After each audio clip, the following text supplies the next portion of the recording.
What's going on? What's going on? It's your boy Icon. And once again, we on 910 Sports TV. First and foremost, I got to thank God for this opportunity because without him, there'll be no us. Next, I got to introduce my man to the right of me, Mr. Fisherman himself, want to do this next show on the boat and the whole 9 yards. Coach Lamont T. Goins. What's going on, brother? Hey, one thing we got to do, baby, as hard as it's raining, we just got to wear the hook, and I'm so glad to be on with everybody tonight, and I'm just looking forward to another dynamic show. Okay. And then we got my other brother from another mother, you know what I'm saying? Mr. Cowboy fan himself. You talk about Dak if you want to, he might jump out the screen on you. We got Jacob the Great. What's going on, brother? Hey man, another day to get it right. Glad to be the land of the living. Let's go. All right. So go ahead and introduce this young man, this scholar that we got on here tonight. It look like I read his bio. Look like he done did everything but doggone part the Red Sea. So go ahead and introduce this man so we can get this thing going. Man, we have none other than Mr. Kyle Adams, man. Just a little bit about him, man. Um, a coach, athletic director, author, and a motivational speaker. Welcome to the show. Thank you, brothers. I'm really excited to be on with you tonight. Been watching the work you've been doing, and really honored that you would think me worthy of being on this platform. It's good to be with you, brothers. Absolutely. Appreciate it. So before we get into, you know, the dynamic journey of Mr. Kyle Adams, who is Kyle Adams? Who is Kyle Adams? I'd like to say I believe that I'm a adder of value. I really look at my mission on this planet is to add value to others. I really feel compelled to help people in whatever way I can, whatever ways that God has allowed me to move, in whatever light He shined through me. I consistently want to use it to elevate others. I've been grateful to have a lot of different experiences, which allow me to minister to a lot of different people. So, first and foremost, I'm a father. I have a 13-year-old son named Mason Xavier, who I'm extremely proud of. I consider myself an educator. I consider myself an advocate.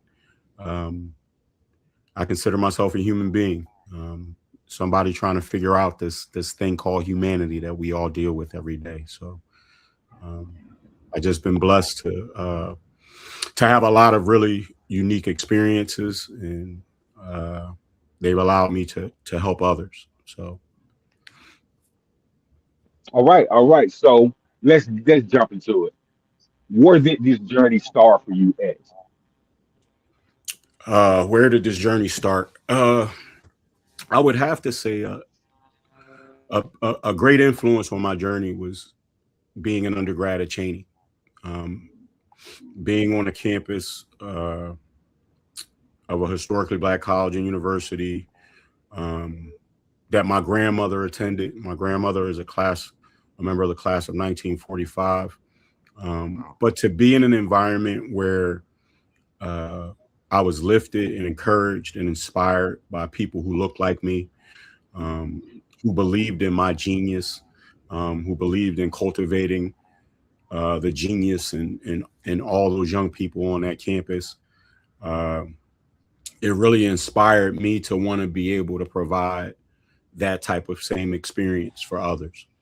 When I think about just my desire to want to help people and to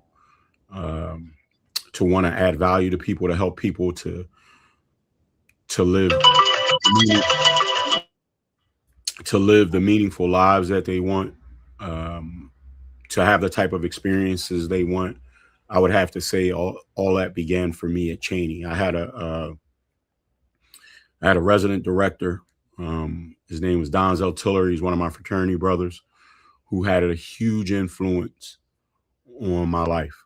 Um, and I think that those type of experiences that we have with people in those environments, they really shift our lives because those people want nothing from us but to see us be ourselves, our greatest selves.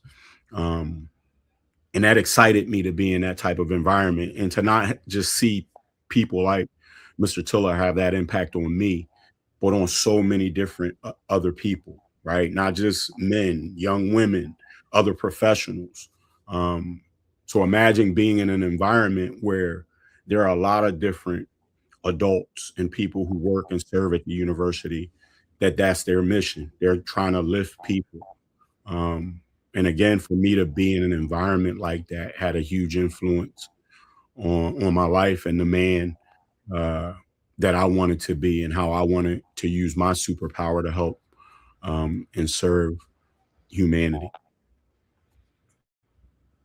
Okay, so in embracing the fact that your grandmother went to Cheney, how did you embrace that fact? And was there any pressure on you? No, I don't think it was any pressure on me. I think it just was a level of connection. It made me proud to uh, to know that I went to my grandmother's school. Um, I remember vividly my graduation when I graduated. My grandmother was there, Wow. you know, and for her to, I know she hadn't been back on campus in a long time, but for her to have an opportunity to see me receive my degree, um, meant a great deal to me. Like knowing that I walked the same campus. It's crazy. I was actually on campus today. I was out that way today, and to walk that campus, I get emotional. Um, and 2 years ago, I got an opportunity to speak at graduation, and on our historical quad, and I had my grandmother's degree with me, and I held it up and showed it to the graduates during my speech. Um, Whenever I've had an opportunity to speak at Cheney in ways like that, I've always taken my grandmother with me. Her degree has always been with me. Um, so I don't know if I wouldn't say that there was any pressure. I feel like it was more an honor. Um, just really feeling honored to be able to walk the same historic ground that one of my ancestors did, one of my nana, you know, to walk that same ground that my nana did meant a lot to me, and it still means a lot to me. So in that, I want to kind of get into the HBCU as relates from a coaching standpoint. What do you think as a HBU coach that is, I want to say Division 1 mid major? Why do you think so many coaches don't have the opportunity, even though we like to keep them at at the HBCUs? But when I really think about it, outside, how do they not be able to tap in and get to that next level job? It seems like a lot of times, and I speak of like Lavelle Moulton and some of the guys I know in that rank that has won championships, and that's what it's about. And he's done a phenomenal career, not just Coach Moulton, but so many others. And it seems like there's just a cap. Can you speak to that? See, I don't know if I view it in that way. And you speak of Lavelle Moulton. One of the greatest experiences in my coaching career was I had an opportunity to coach women's basketball at North Carolina Central, and so I got an opportunity to sit in on Lavelle's practices. Lavelle is an unbelievable basketball mind, unbelievable on the practice floor, in his preparation. Um, he's you can see why Lavelle consistently his program has been able to have the success that they've had. Um, he's I put him up there with anyone um, out there coaching. But I think I push back when people say, speak to those terms because I feel like that the jobs at our institutions are some of the best jobs in the country for us, right? And thinking about having an opportunity to directly influence young people that look like you, who, we know the vast majority of the student athletes that play college sports will not play professional sports. So we have a far greater opportunity to influence um, who they become as fathers, mothers, doctors, lawyers, entrepreneurs, engineers, all those different things. We have a greater opportunity to influence and impact that than we do if they're going to become professional athletes or not. Um, so I had never looked at um, I had never looked at majority. You know, when you say making it to the next level, I view I take great honor in having said that I've coached at 5 HBCUs. You know, I've coached at majority institutions also, but my greatest honor and impact has come um, walking the campus and seeing young people who've come from the same communities that I have, who are trying to figure out a way to change the trajectory of their family for generations to come. That inspired me and excited me every day I walked on the campus, because I always viewed it as I wasn't just coaching those. I wasn't just there for those kids that were on my team. I was there to impact every young person that walked on that campus. I wanted to be an influence. My office door was open to everybody on that campus. I wanted, if there was a way that I could help, um, a young person who had nothing to do with women's basketball or men's basketball, I wanted to be willing to do it. And I think our institutions provide that type of environment, where we're able to love up on all those kids on that campus, not just the cohort of kids we coach. And I think, and I know that at those other levels, you got to be really focused on your cohort, right? There's a lot of money involved. There's a lot of pressure involved. Um, there's a lot that, you know, there's a lot that goes into you being at those institutions. But to your question directly, um, and I think that we're seeing, as we're seeing a lot of what's going on in the country right now, there's there's a desire and a push to really limit Black leadership. Um, and I think about it in the lens of football, right? When you look at college football, when you look at it in ways of the NFL, right? I think there's something to be said about, like, I think we'll really appreciate who Mike Tomlin was a lot more now that he's gone, right? And what I mean by that is, there's something to be said about a man of color leading millionaires, people who have resources that can influence communities and can influence businesses and can influence different areas of society, right? I think there's something to be said about that, and a desire to not have men of color in those type of positions where they have that level of influence. Um, I see it in that football league. I see it in college sports as well. Um, I don't think it's by accident that we don't see more men of color leading college football programs. Um, in 2023, I spoke at I was working as a deputy director of athletics at Delaware State, and I got an opportunity to speak at Media Day.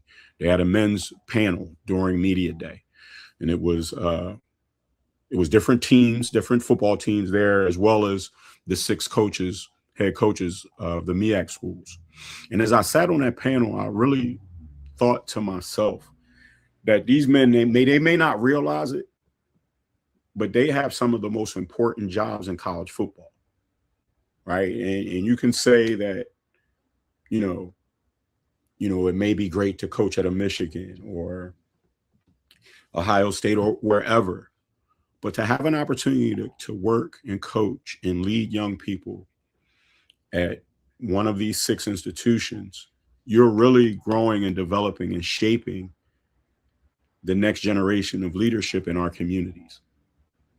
Right? I don't know, again, if any of those young men that play on those teams will become professional athletes, but I know that they'll have an opportunity to gain a degree, and to be nurtured and developed and grown in an environment that's built specifically for their growth and development, right? And how does that impact our communities? How does that impact our neighborhoods? How does that impact our families? And to me, that's more important than if you're able to go play on Sunday, right? So I truly value the opportunities that our coaches have to work and coach at our institutions. I don't think that our schools are something to run from. I think that they provide profound opportunities to really help and shape the next generation of leadership in our community. Okay. Excellent. Excellent. I I appreciate appreciate that. the Oh, question. no. Oh no. Appreciate I that. mean, and again, I didn't want to insinuate that it is definitely not valued there. It just seems like when those coaches get nods, either they didn't play for a program at, like you said, a Michigan, or if they played at Duke, they may get a look at Duke. If they played at Carolina, like Hubert Davis, prime example, Right. would he ever get out? Just like how they did Jerry Stackhouse. Stackhouse's name never came involved, even though he was coach of the year when he was at Vanderbilt. Right. And so that's what, just like with HBC, it's almost like if they don't play at the big time schools, they don't get viewed. So I certainly appreciate that Well, insight. I'd ask you to think about this, right? Um, and I know you guys follow college football, right? We think about draft day, right? Think about how many HBCU players end up playing in the NFL, but we never see an HBCU player get their name called, walk up, shake Roger Goodell's hand, give him a hug. That image, that's not an image that they want people to see.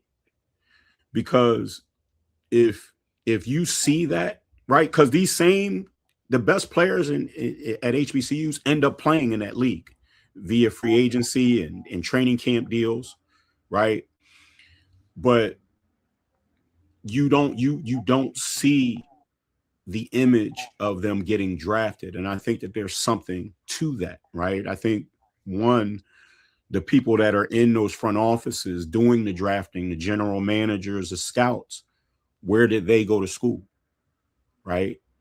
It's a part of a machine that continues to recycle itself. But I think that there's something to be said about those images and what they mean and what they build in people's subconscious. They don't want, because if you see a Darius Rich get drafted and see the image of him shaking Roger Goodell's hand, that says something in the minds of parents that, oh, our kids don't have to go to those schools to make it. See, they still have to have us believe that the only way that they can make it to that level is through those institutions. And I think that that's you also see that in coaching. Excellent. All right. Appreciate it. Thank you so much. All right, Connie, man, I see you ready for that pick and roll, brother.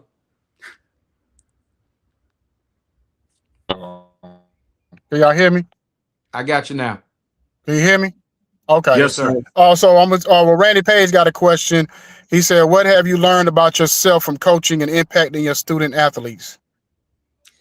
I would say the greatest thing I learned is that I have to continue to grow myself. Right? It's not. I think in coaching we can always look at ourselves as being the person in the position of authority and instruction, right? But the greatest thing I believed I learned was I need to constantly be assessing myself. What are the areas that I need to grow in? What am I not developing in, right? Because if I'm not growing as the person in the position of leadership, they're not growing. So what am I reading? When I was coaching, I would, I've always been a reader, but I was reading. I would go watch other coaches practice. I would go to clinics. I would get on the phone with coaches if I had questions. Anything that I could do to grow myself, to be able to provide a better experience for the young people I was coaching, I was willing to do it. And I think I I believe that we're in a state where a lot of people want just give me the best players, right? I'm a great coach because I got the best players. And I think there's something to that, but I also think how do you when you don't always have the best players, how can you get there? How can you still have success? And a lot of times to me, that was based on how I needed to grow and develop and advance myself to be able to take to make the best use of the group that I have. Right. I might want to, as a coach, um, I was a really big dribble drive offense coach. Right. I would go to clinics and studied a lot about the dribble drive offense. But if I didn't have a team that Mm. could run that, right, I have to, and I could try to beat it into them as much as I want. When do I take a step back and say, this isn't what they do well? I need to find something. I need to learn something that can help them to put them in the best position to be successful. And I don't think coaches are always willing to adapt in that way, right? I always and I want to do it in the other areas of my life also. I don't It's easy to say they can't do this, they can't do that. How can I shape, how can I change, how can I adapt, how can I learn something to help them? It's too easy to say what kids can't do and they're not good at this, they're not good at that. Then it's beholden on you as the educator, as a leader, to find something that they can do well. And I've always taken great power in that. Um, and in turn, I think it shifts the mindset of those that you're coaching, right? Because it doesn't give them, oh, I can't do this, I can't do that. No, it makes them have to operate in their genius and think of different ways to get to their desired outcome. Um, so I think that's a great question, but that would be um, what I would feel I've learned. The greatest thing I've learned is really being able to assess myself and how I need to grow and develop for the betterment of those that I work with and serve. Well, I want to say this to piggyback what y'all said earlier about the grandmothers. I was raised by a grandmother, and when they say a woman can't raise a man to be a man, well, she did a hell of a job of basically showing me and telling me and just showing me the little things of what a man's supposed to do. You know what I mean? And how to move and how to operate. And my uncle was a politician. So the Okay. one thing my grandmother always taught me that stuck with me is always be able to adapt to the room. So no matter what you're doing, be able to hold a conversation with I don't care if it's an older white man, I don't care if it's a guy in the hood, I don't care if it's whoever it is, being able to learn to be able to adapt. And I give you an example of how astute she was, because when she was my granddad was stationed over in Japan. He was in the military. My grandmother, this 5'1", 5'2" black lady, taught the white wives over there how to have proper table etiquette. Now you think about this is a black lady teaching white women in the 50s, the 40s and 50s, how to basically what salad fork to use, what spoon, what's the soup spoon, where all the forks and knives and everything's supposed to go on the table. She was the one, like even when we were growing up, when you ate, you couldn't put your elbows on the table. You had to put your forearm and you know all that kind of little stuff she taught us, just on that level. So, and even like when we spoke to people, if I'm speaking to an older person, I can't just say hello, Mr. Johnson or Miss Johnson. I had to say hello, good morning, Mr. Johnson. How are you doing? Good afternoon. You know what I'm saying? Whatever time of day, that's how she was. And if you spoke broken English, you get corrected on the spot. You know what I'm saying? So and my grandmother never went to never went to college. My grandma never even learn how to drive. She never, you know what I'm saying? And she lived to be 87 years old. Never learned how to drive and never went to college. But she was a very smart an educated woman because she made herself studied herself approved. You know, they say when they say in church, you study yourself approved. When she studied herself approved to be able to deal with certain things. So to me, I never looked at life as if saying I can't do something that I really want to do. If I want to do something, I'm gonna figure it out. You know what I'm saying? So I just wanted to piggyback off of that. If you would, and I'm remiss because I didn't do it, and I usually do it when I speak. My grandmother's name was Mildred Frances Holden Vaughn. I'd ask you to elevate your grandmother's name as an ancestor. What was her name? Her name is actually name was Frances Person Jones. Okay. So that was her name. You know what I mean? I So appreciate you yeah. sharing that. You took me back because those are the values that I was raised with. My father used to smack me up my head if I put my elbows on the table. Like I remember that vividly as a child. But a lot of those different things that we were taught in our childhood by our parents and our grandparents, you know, and we can go into a ton of things and reasons why we don't see those same things in our homes today. But those are things that stick with me and stay with me as a child. I appreciate you sharing about your grandmother, Miss Frances. Thank you.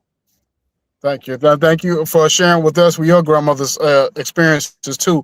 So this Thank is what I wanted to ask you is, so when I was reading your bio and you talked about how you kind of try to teach people and have the leadership skills, and you really don't focus on one thing or another, or push anything on people. So how kind of talk about the tools that you use if you see a student that may needs to maybe hone in more on their leadership skills, or maybe do a little bit more when it comes to, you know, educational wise, or just the way they're moving.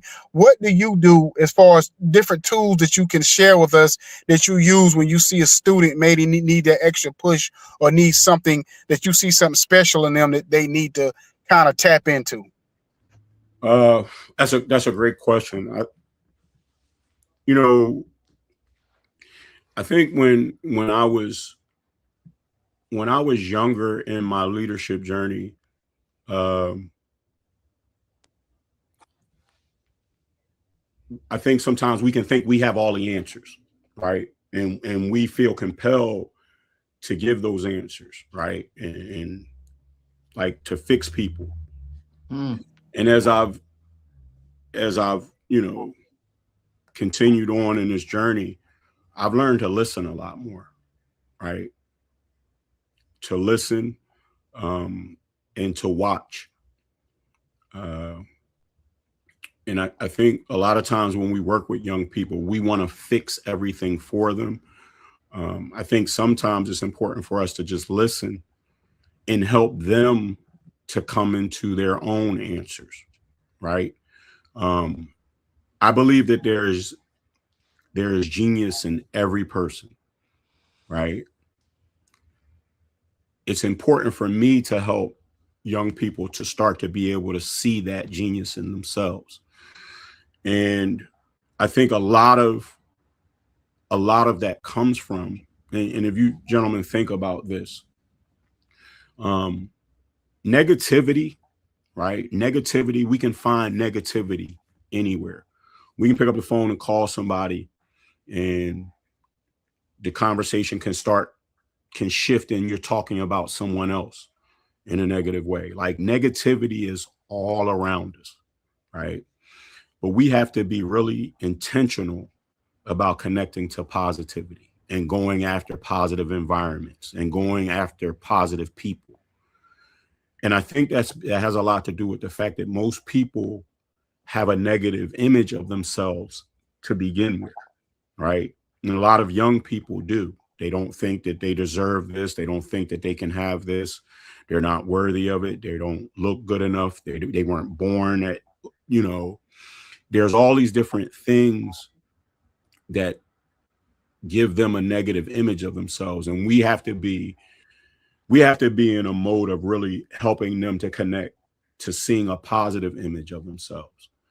So a lot of my interaction with people is really about helping them to see the best qualities of themselves, helping them to learn about the positive things in their lives, and being intentional and recognizing the difference between negative and positive environments, negative and positive people, right? And they say, if you want to show a person their life, show them the 5 people they spend the most time around. I believe that there's truth to that, Absolutely. right? So we really have to be intentional about helping people to organically and ruthlessly like curate the environments that they want to be in.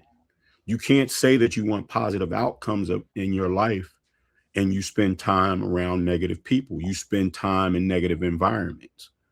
Like you've got to really take account. And that again, that's on me. That's not, nobody else has done that. You know what I mean? Donald Trump didn't do it. Like that's on me to put myself in a position and around people that can help get me to the places that I choose and desire to be at. Mm. So I think for me, a lot of it's listening and watching. They say fools rush in, right? And I know when I was younger, I always wanted to rush to fix. I always wanted to rush to fix. And it wasn't from a place of malice or ego. It was just wanting to help people and feeling like I could help them. But I found that if I take more time to watch, listen, I think it's important. The other thing I think that we take for granted is being able to operate in a spirit of grace, right? People make mistakes, right? And you work with kids are going to be nasty to each other. They're going to treat each other wrong. I coach women the last 10 years of my career, and women sometimes, women on a team sometimes don't like each other because they just don't like each other. They don't know why they don't like each other, right? They're going to say bad things about one another. They're going to do things to one another, and that's all people. But when we operate in a level of grace, we recognize that we do the same things. And we want people to forgive us when we make mistakes, when we have challenges, right? Who are we to hold grudges and to hold people to a standard that we don't want others to hold ourselves to, right? And I think that's extremely important when you're building teams, because in sports, you're constantly having mistakes.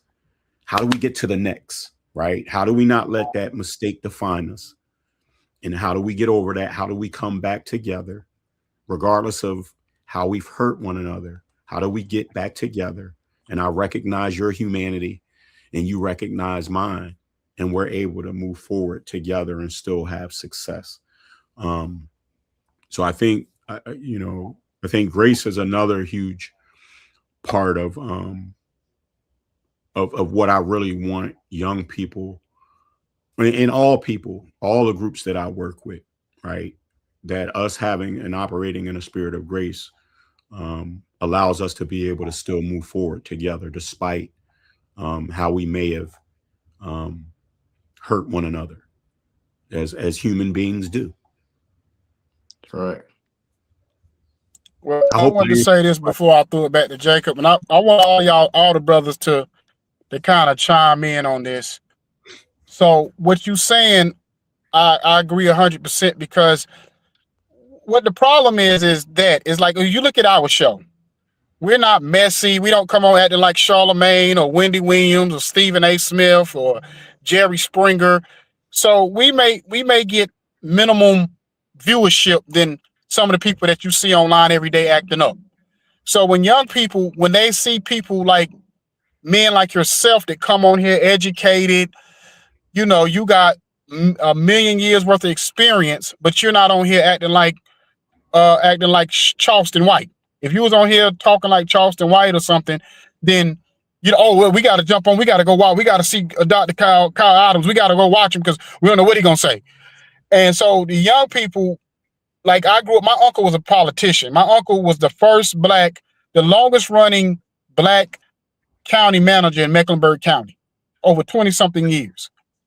And me growing up, I'm seeing everybody else in the hood. I'm seeing the drug dealers. I'm seeing all the other people, and I'm not even looking at him. I'm not focused on him because I'm not even understanding what that is over there. I just know he's a county manager. I don't even understand the gravity of something that this man is in the history books for what he did and what he pulled off. It was to the point where they actually they basically forced him out of his position because they got tired of seeing this black man running this city and running it very well by you, because he's the one that pretty much made Charlotte Hornets be able to have a team, to lose a team Hmm. and bring it back. You know what I'm saying? That was on his watch. That and the Hornet and the Carolina Panthers, all that was on his watch. You know what I'm saying? So I just say that to say this, is that the main problem with our young black people is that we're looking at the wrong people as our heroes, instead of looking at people like yourself who's actually in the trenches when it comes to educating them the right way and helping them get a career, and not just because everybody can't be an athlete. I seen a thing where it was like a 400. It's been 4,000 basketball players. There's 8 billion people in the world. It's only been 4,000 NBA basketball players. So do the math on that. But anyway, Jake, any of y'all can jump in, but I just wanted to just say that. No, I'll jump in on that, and that's a great example. And just for Dr. Adams' I gotta knowledge correct. is I gotta correct you, brothers. I haven't earned my doctorate yet. Not yet. okay. All I'm right, on my way. so I'm not there all right. yet. All right, so for Mr. Adams is Iconi and I are from the same hometown. Okay. I'm older than he is, and my first cousin and his uncle Harry Jones were like best friends growing up. So I knew his uncle quite well. And as a young black man, when Harry Jones came to town, everybody listened because I knew the impact that he was making in Mecklenburg County. I knew the impact that he had as city manager of Mecklenburg County. Phenomenal career. But like I said, when he came home, it was like royalty came to Southern Pines, just because. And again, and I think that's what happens a lot of times in black communities now is and Icon, he's right. A lot of times we want to go to social media and not realize who is in the streets, what roots do they have, how did they tap in, how do they know that Mr. Adams is here, let me go see him, and versus I got to get on television. No, it may be a family member that I can tap into. It may be a pastor, it may be a local coach. I don't have to go to the social media to get their feed. And I think that's what that may be hurting us at the grassroots level. I'd agree with both you gentlemen. I think that they're and I'm one of the belief that nothing is by accident. Um, the images that are put in front of our children are by design, right? I'm of an age. I'll celebrate my 53rd birthday next month. Um, I remember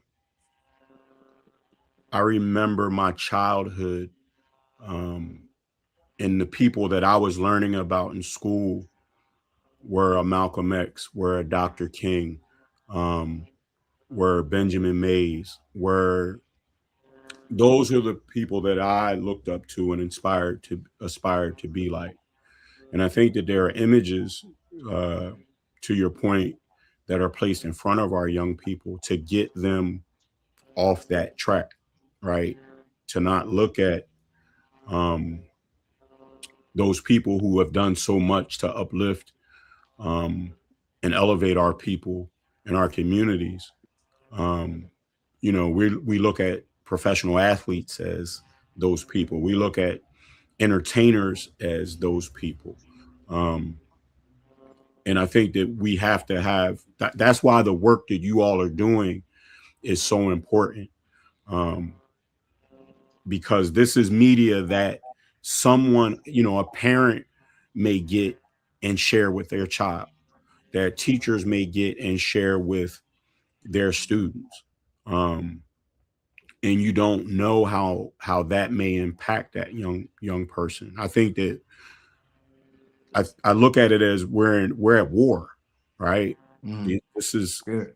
this is a level of we're in form of combat, and we have to be just as combative and assertive in how we're sharing information as much as these other entities are, right? And how we're getting this information in front of people, how we're getting this media in front of people. Um, the work that you all do, how you're able to take it, package it, sound bites, make it into reels or shorts, right? In ways that young people can process it. That's a form of combat, because we all know that they have, these entities that are trying to push the negativity to our young people. Their machine is much bigger than ours. Mm. But we can't quit. We can't stop. I can't believe that we can't make these breakthroughs. And you don't know how that one piece of information can shift someone's mind and their thought. I have to say to you brothers, like, um, I'm always honored and I love connecting with people from North Carolina. Um, I A lot of the things that I've been able to do um, started and stemmed from my experience in Durham when I was coaching at Central, um, and how I just saw a community of people that were invested in one another. Like like I saw a community, or like people in Durham, black people in Durham were really, not to say were, but I saw them as people who were excited about helping other people grow and develop. If somebody's starting a business over here, they crowdfunding and finding ways to help you build your business. Right. I saw a different spirit. I'm originally from Philadelphia. But what I saw and experienced during my time in North Carolina changed my life. And you, I don't know if I write a book. I don't know if I start a business. I don't know if I start a podcast. I don't know if I do any of these entrepreneurial things and creative things I've been able to do, if not for my time in North Carolina, in Durham. So um, I want to salute you, brothers. Listening to you talk about your experiences in that state is something special to me about the state of North Carolina and the people who live there. So Okay, I kind of let me say this to this brother right here now. Okay. I'm gonna say something to you, Mr. Adam, and you might want to use it as a dialogue on one of your next speaking engagements. But as I read your bio, I came up with the four P's. Purpose, passion, perspective, and power. And so, however you want to, dice it up and use it in one of your dialogues, go right ahead. But I appreciate that. I appreciate that. You let me trademark that real quick before you get on. I appreciate that. Thank yes, sir, yes, sir. That's just like a cowboy fan wants you to use something he But said. I They're think he like might have got a cowboy fan. he might have got a text message from Jared Jones. But man, back to our kids, man. Our kids go through war on the inside and in their mind. you. They go Yeah, through emotional war. They yeah, go through mental war. They go through spiritual warfare, and then they also go through a physical war because there's so many adjectives and preservatives in the food. yeah. You know, what they eat can really make them have an attitude just for no reason. And so, um, with you being in that leadership and you teaching kids and you coaching kids, man, you got a journey on your hands, and man. And I just want to say, that I commend you for that. And before we close out, I want you to introduce your book and tell us, the backstory and the storyline of your book, and why did you feel the need to write this book? I first I need to say something, speak to something that you said, that I think is overlooked when we talk about the different issues that are facing our young people, but also our community. Um, you talked about the physical warfare and our nutrition, um, and you are spot on, because that is uh, that's a huge area of assault that's on us as a people, right? And the choices that we make. It's funny you talk about it. Um, you know, I think a lot about, like, when I was younger, I was able, I like Twizzlers, I like gummy bears. I can't be eating that stuff anymore. You know what I mean? Like, looking at, we all grew up eating fried foods, right? Mm. And I never ate a lot of fried foods. Um, but recognizing there are things that we have to stop. Like, we can't continue to eat those things, and especially for our young people, um, and getting them to understand the importance of, um, like, what they put in their body will impact how long they live. Like, full stop. And if you want to live a long, positive, fruitful life, you got to really discern what it is you're putting in your body. So I didn't want to, um, miss that. Like, that was important. You speaking of that is extremely important, and we need to have more conversations um, about our nutrition. Like, just as much as, this month is mental health, mental health awareness month. Like, we need to be talking about Black nutrition and what we're Mm. putting in our bodies, and the food that we're consuming, and what options do we have in our neighborhoods around us, right? There's a reason why we're not able to get to the freshest fruits in some of the communities that we live in. But those aren't things that we regularly think about and have dedicated thought to. So I wanted to recognize, you bringing that to the conversation.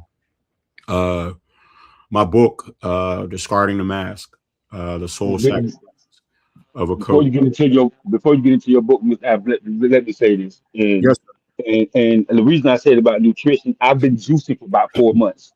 Um, I was able to drop 51 pounds in 68 days, and I was a repeatedly Pepsi drinker, and I haven't Ooh, drunk a Pepsi. I haven't drunk a Pepsi in 4 months.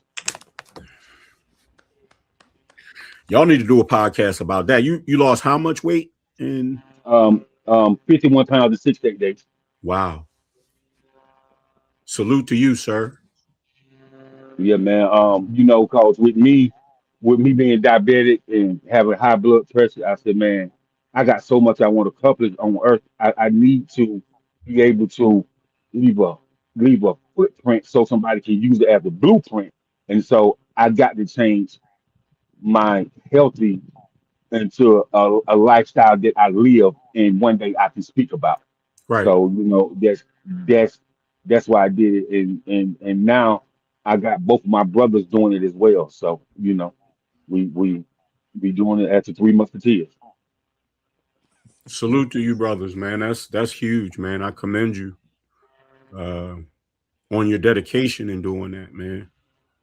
I know that Pepsi thing is hard, man. I know a lot of people, they love Yeah, a man. Pepsi.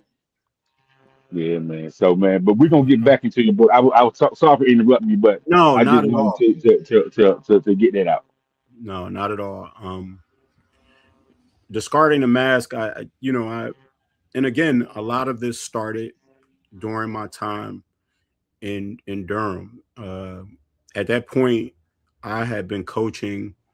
Uh, I had been coaching for over 10 years, um, and coached a bunch of different places. Had kind of been all over the country, um, and I started to really think about Durham. Made me see myself as more than a coach, right? And I think, you coaching is a profession that you have a great deal of like your tunnel vision. You're trying to get coaching jobs, like that's the only thing you want to do. That's the only thing that you're focused on, and you're made to believe that you have to have that level of focus to be successful at it. Like, you can't have any outside distractions. You need to be constantly focused on coaching, on recruiting, on what it means to be a coach, studying film. And I think for a lot of coaches, it really limits them, right? Because um, most coaches, their careers end not not on their terms, right? Um, and when coaching ends for them, many aren't equipped to do anything else. They don't, because a lot of their identity is caught up in what they've done as a coach. That's excellent. And when that ends, they struggle, right? Because you there's a level of security that you gain from, like, it's something to be, it does something for your ego to be called coach. There's a level of ego that you have to operate in the position of a coach. And when that ends, when people aren't responding to you in that same manner, when you don't have a team that you're leading, so to speak, um, you go through a level of identity foreclosure. Mm. And um, again, I just started to see myself as being able to do and be and create more, right, in and around coaching. And I wanted, and at that time, I had experienced so much, man. I had been fired before.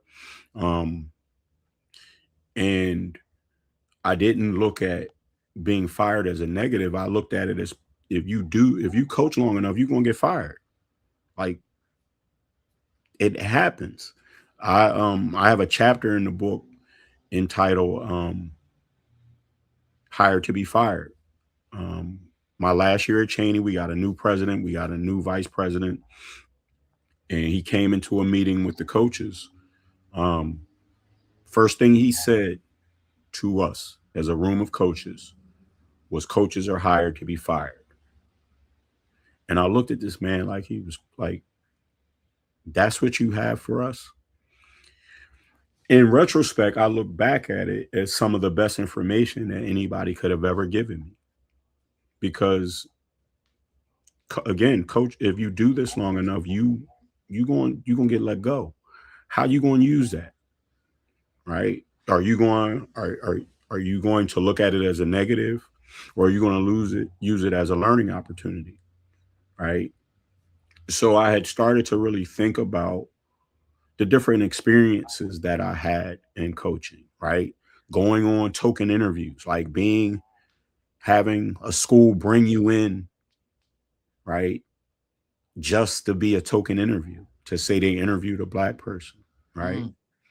Um, I talk about it. I know, I don't know if I shared in the book. I do. Um, I went on an interview to an Ivy League school, right?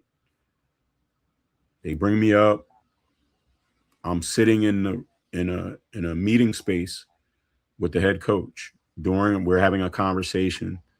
During the conversation, a young man walks in. He just come from a run.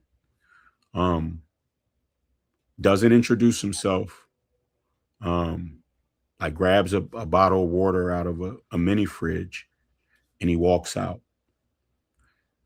2 weeks later, I see a press release, and that's the person that they hired for the job. So those type of experiences, things that I've experienced and seen um, throughout my career, um, I just think a lot of times we don't, and again, it comes from how we view ourselves. Our stories are important. You all have experienced things in your lives um, that people can benefit from. You've experienced high points, things that you've been successful at, and you've experienced failures, right? I've had great levels of success, and I've failed at a ton of things. And for me to keep those things to myself, um, I think would be, it doesn't help others. And I wanted to use this. this book as an opportunity to really to do a couple things. I wanted coaches to see that they can be just more. They can be more than coaches. Um, that they can create other things. That they can create value for themselves. Not just by the school logo that they have, right? Because so much of our identity when we're coaching is attached to a school logo. And when you lose that logo, again, you start to go through this level of identity foreclosure because so much of my identity has been wrapped up in this logo. No, I bring the expertise and the experience and the knowledge and the genius to this logo. We make the logo what it is. And I don't think enough of our coaches today really understand and value that. I'll tell you guys, like I used to go to the Final Four as a coach, right? Coaches from all over the country. And when you go and you meet new coaches and you go to shake a coach's hand, they don't look at you in your face, in your eye when they shake your hand. They look at your logo. And then they treat you based on how they perceive the prestige of that logo. Right.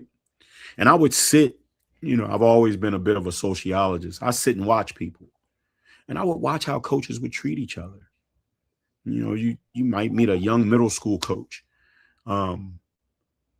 And you're not giving them the same respect and appreciation and value for their humanity as you give the coach at North Carolina or at Duke or whatever of, the quote unquote blue blood institutions. And I watched that. And so I wanted coaches to recognize their value aside from having a logo. That they have so much more in them that they can create and build, right? The other thing is, how do you take those experiences, all these experiences that you've had, how do you take them and leverage them when you don't have that logo again in the lens of coaches are hired to be fired, right? Because when you get fired, only thing you thinking about is how can I get my next gig? How can I get my next job? And we never think about or lean into, wait a minute, how can I take advantage of these experiences that I've already had, right? I'm coaching. I'm not just coaching basketball. I'm providing leadership. I'm fundraising, right? I'm building practice plans. I'm building curriculum. I'm doing all these different things. I have a lot of different talents, but we don't look at ourselves in that way. And so that was really important to me in really sharing about my experiences, but also allowing coaches to see that they can do and be more, and they can create more, and they can have more, and not to feel like they need to be boxed in. But yeah, that had a lot to do with why I chose to write. Well, Coach, I appreciate you coming on tonight and giving us your time. We learned a lot from, just hearing you talk, and you talk so astute. That's why I thought you was a doctor. So I know it's coming. You know what I mean? Because and I really appreciate the opportunity to be with you guys on a Saturday night. Thank you. Excellent. All right, I appreciate it. God bless you, and everybody have a wonderful and blessed week. Yes, sir. Thank you, gentlemen. Good guy. Thank you, Coach. You're welcome.